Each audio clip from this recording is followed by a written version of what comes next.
भारत के लोकतंत्र को, भारत के संविधान को और मेरे भारत की जनता को और मेरे दिल्ली के सभी भाई बहनों को, युवाओं को मेरा बहुत बहुत प्रणाम। और आप सभी को आज 77वें गणतंत्र दिवस की बहुत ढेर सारी बधाई, बहुत ढेर सारी शुभकामनाएं।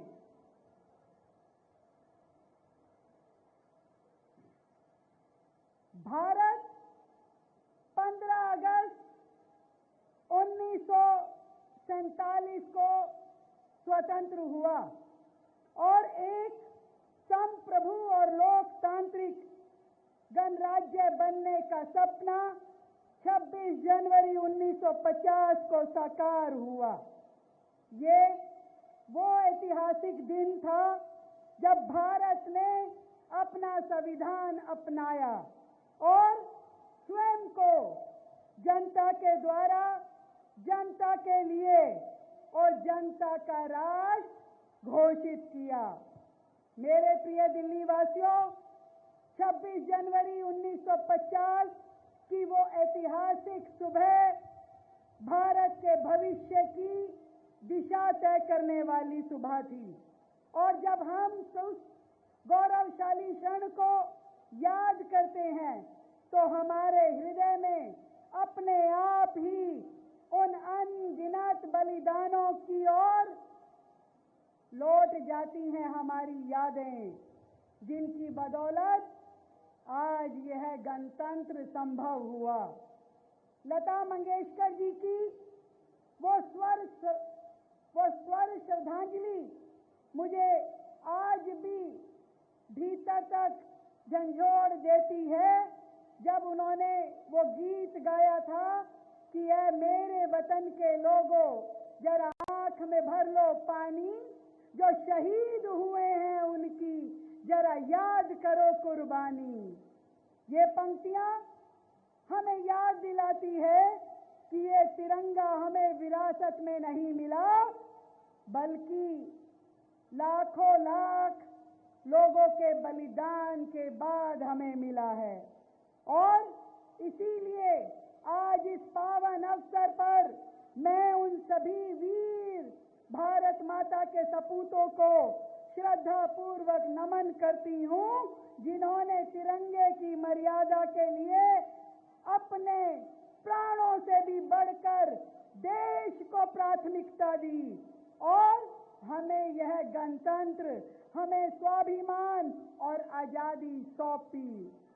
मेरे दिल्ली वासियों, संविधान भारत की चेतना है और पिछले 77 वर्षों में भारत का संविधान न्याय, समानता और गरिमा का प्रकाश स्तंभ बनकर हमारा मार्गदर्शन कर रहा है।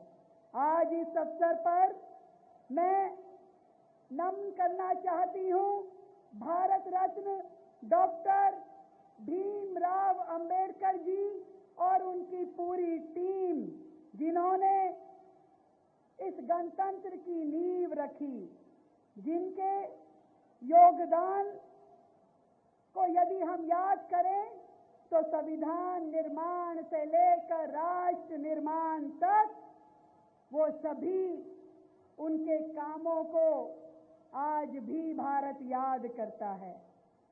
मेरे देशवासियों, आज का यह कालखंड हमें उन सभी ऐतिहासिक पड़ावों की भी याद दिलाता है जिसने इस भारत की चेतना को आकार दिया है। ये वर्ष हिंद की चादर श्री गुरु तेग बहादुर जी की शहीदी का 350वां साल है। मैं नमन करती हूँ गुरु परंपरा को, जिन्होंने धर्म के लिए शीश दे दिए। ये वर्ष महामना पंडित मदन मोहन मालवीय जी की 165वीं जयंती का भी वर्ष है और डॉक्टर श्यामा प्रसाद मुखर्जी जी, उनकी भी ये 125वीं जयंती का वर्ष है। साथ ही देश के पूर्व प्रधानमंत्री, हम सबके प्रिय नेता माननीय स्वर्गीय अटल बिहारी वाजपेयी जी की भी ये 101वीं जयंती वर्ष है। मैं नमन करती हूँ राष्ट्र के इन महापुरुषों को। और इस साल एक और बड़ी उपलब्धि, हमारे वंदे मातरम को 150वां वर्ष भी ये साल है। हमारा राष्ट्रीय गीत जिसने आजादी की भावना को जन जन तक पहुंचाया, और यह वर्ष राष्ट्र की मौन साधना करने में समर्पित राष्ट्रीय स्वयंसेवक संघ की स्थापना का भी 100वां वर्ष है। मैं नमन करती हूँ डॉक्टर हेडगेवार जी से लेकर के उन सभी स्वयंसेवकों को जिन्होंने अपने व्यक्तिगत हित से पहले राष्ट्र को रखा और किसी भी तरह की आपदा और संकट की स्थिति में देश व समाज के लिए सदा तत्पर रहे। दिल्ली वो शहर है साथियों, जिन्होंने बार बार खुद को लुटते हुए देखा और बार बार अपने आप को संवारा।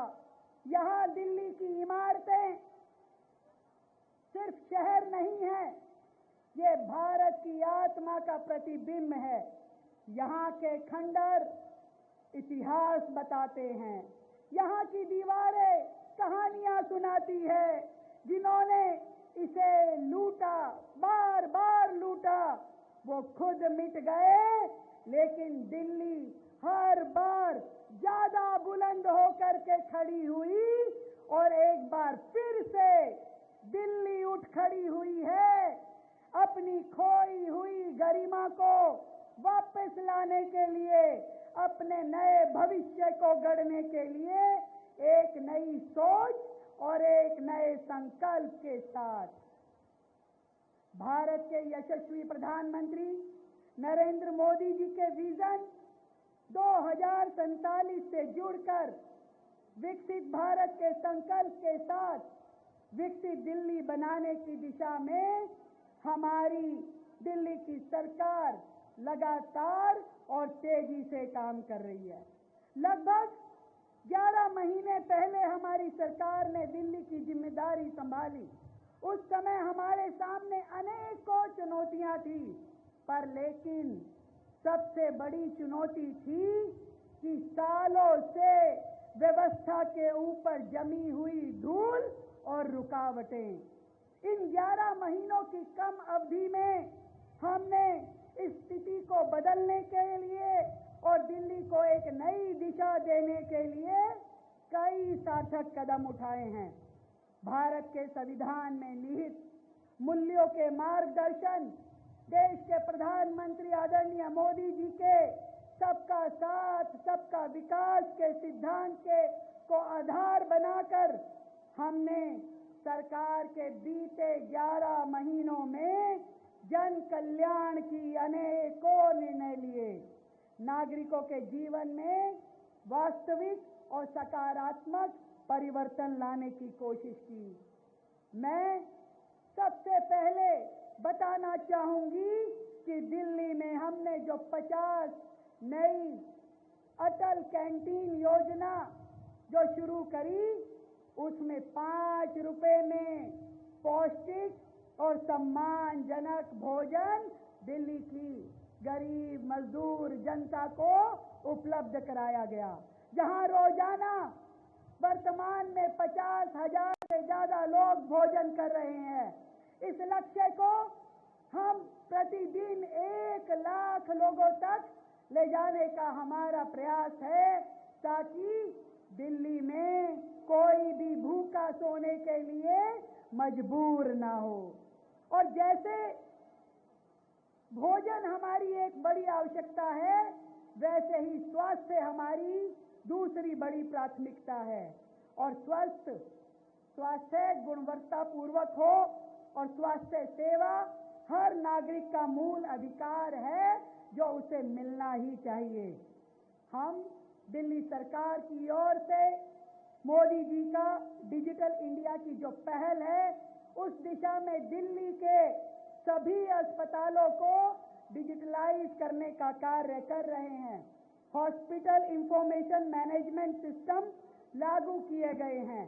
1 करोड़ आभा आईडीज बनाई गई हैं। सभी पेशेंट्स का डिजिटल रिकॉर्ड बनाया गया है। ऑनलाइन ओपीडी अपॉइंटमेंट अब दिल्ली सरकार के अस्पतालों में दिए जा रहे हैं। साथियों, मुझे बड़ी खुशी है ये बताते हुए कि देश की और दुनिया की सबसे बड़ी हेल्थ योजना आयुष्मान भारत दिल्ली में हमने सरकार के गठन के पहले दिन ही लागू की थी और आज उसमें 6.5 लाख लोग रजिस्टर हो चुके हैं इस आयुष्मान भारत योजना और वय वंदन योजना के अंतर्गत, जिसमें 10 लाख का जीवन बीमा लोगों को उपलब्ध है। 20,000 मरीजों ने दिल्ली में इस 11 महीने के कार्यकाल में इस योजना का लाभ लिया है। दिल्ली में 300 से अधिक आयुष्मान आरोग्य मंदिर जो कि प्राइमरी हेल्थ केयर सेंटर है वो खोले जा चुके हैं। 5 नए अस्पतालों के ब्लॉक खोले गए हैं, ओपीडी ब्लॉक जिसमें महत्वपूर्ण है। 11 नए अस्पतालों का काम चल रहा है और 11 इंटीग्रेटेड पब्लिक हेल्थ लेबोरेटरीज और 9 क्रिटिकल केयर ब्लॉक स्थापित किए जाने की राह में दिल्ली सरकार आगे बढ़ रही है। दिल्ली में नेशनल आयुष मिशन के माध्यम से दिल्ली स्टेट आयुष सोसाइटी का गठन किया गया है। 53 नई एम्बुलेंसेस जोड़ी गई हैं। 150 नई डायलिसिस मशीनें लगाई गई है। साथ ही जिस भी अस्पताल में जिन भी नई मशीनों की जरूरत है वहां उसे उपलब्ध कराने की दिशा में काम चल रहा है। 4000 नए डॉक्टर एवं पैरामेडिकल पोस्ट अप्रूव कर दी गई है। 1300 नई नर्सिस और पैरामेडिकल स्टाफ लगाए जा चुके हैं। हमारा लक्ष्य है कि दिल्ली में बेहतरीन मेडिकल मशीन्स हो, नए ओटी हो, आईसीयू हो, बेहतर इंफ्रास्ट्रक्चर हो और बेस्ट हेल्थ केयर इक्विपमेंट के माध्यम से दिल्ली AAA हेल्थ मॉडल पे आगे बढ़े। AAA यानी एडवांस, अफोर्डेबल और एक्सेसिबल हेल्थ केयर। साथियों, हमें मालूम है कि दिल्ली की जरूरतें बहुत हैं क्योंकि सालों से दिल्ली की अनदेखी की गई। इसके लिए हमने अपनी एजुकेशन के लिए अपने पूरे बजट का 21% शिक्षा के लिए रखा और लगातार दिल्ली के सभी स्कूल बेहतरीन हो, हर स्कूल में स्मार्ट क्लासेस हो, डिजिटल लाइब्रेरी हो, कंप्यूटर लैब हो, लैंग्वेज लैब हो, स्पोर्ट्स ग्राउंड हो, इसके लिए काम किया जा रहा है। हमने दिल्ली में लाखों बच्चों के लिए दिल्ली स्कूल एजुकेशन एक्ट 2025 लागू किया, जिसके माध्यम से अब दिल्ली के पेरेंट्स जो अनायास लोग प्राइवेट स्कूल फीस बढ़ा दिया करते थे उससे बच पाएंगे और दिल्ली का एजुकेशन सिस्टम बेहतर होगा और हर एक बच्चों को शिक्षा मिल पाएगी। हमने एक नई एजुकेशन हब बनाने के लिए 1300 करोड़ रुपए आवंटित किए हैं कि नरेला में नई आधुनिक एजुकेशन हब विकसित की जाए। दिल्ली में जितने मेधावी छात्र हैं उन सबको स्कॉलरशिप देने का काम सरकार कर रही है। 1200 10th और 11th के स्टूडेंट, टॉपर स्टूडेंट्स को लैपटॉप भी सरकार की ओर से दिया जाना है। मुझे इस बात की खुशी है कि दिल्ली अब केवल देश की राजधानी नहीं है, बल्कि आइडियाज की राजधानी बन रही है। दिल्ली के लिए नई स्टार्टअप पॉलिसी बनाई जा रही है, जिसका लक्ष्य है कि दिल्ली ग्लोबल इनोवेशन हब बने, जहां दिल्ली का कॉलेज, रिसर्च सेंटर और मार्केट मिलके ऐसे स्टार्टअप खड़े करें जो दुनिया को सर्विस दें और दिल्ली के युवाओं को नए अवसर दे, रोजगार दे। दिल्ली के बच्चे 21वीं सदी की तकनीक से जुड़ेंगे और दिल्ली विकसित दिल्ली बनेगी।